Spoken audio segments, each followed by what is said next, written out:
છેલ્લા 12 કલાકથી દંડક પદેથી રાજીનામું આપવાની ચીમકીનો ખેલ કરનારા કહેવાતા પાટણના કોંગ્રેસના ધારાસભ્ય કિરીટ પટેલ ઢીલા ઢફ થઈ ગયા. વિવિધ મુદ્દે નારાજ થનાર કિરીટ પટેલ દંડક પદેથી રાજીનામું આપવા માટે ગાંધીનગર પહોંચતા નરમ પડી ગયા અને રાજીનામું આપવાની ચીમકી ઉચ્ચારી પ્રેશર પોલિટિક્સ રમનાર કઠણ કહેવાતા કિરીટ પટેલે જોરદારનો યુટર્ન લીધો. ઉત્તરાયણમાં જે રીતે આકાશમાં પતંગો ગુલાટી મારી જાય તે રીતે કિરીટભાઈ ડંફાસ મારતા ગુલાટ મારી ગયા અને નારાજ કિરીટ પટેલ માની ગયા. દંડક પદ પરથી રાજીનામું આપવાનો નિર્ણય મોકૂફ રાખ્યો. આ સાથે જ 12 કલાકના હાઈ વોલ્ટેજ ડ્રામાનો અંત આવ્યો. અંતે ઘીના ઠામમાં ઘી પડી ગયું છે અને કોંગ્રેસે તેમને મનાવી લીધા છે.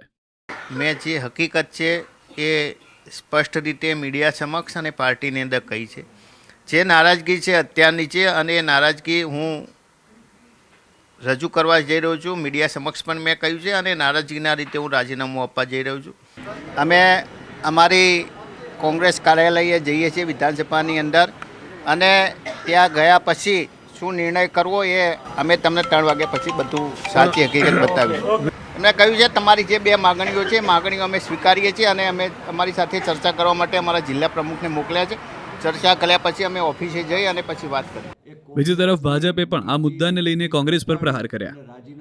ગુજરાતમાં પણ કોંગ્રેસના અનેક ધારાસભ્યો, કોંગ્રેસના કાર્યકરો એ કોંગ્રેસની નીતિ રીતિથી કંટાળી અને રાજીનામા અગાઉ પણ આપી ચૂક્યા છે. કારણ કે કોંગ્રેસ છે એ ડૂબતી નૈયા છે અને ડૂબતી નૈયામાંથી બધા જ્યારે પણ તક મળે ત્યારે કૂદકો મારી અને એમાંથી બહાર નીકળે.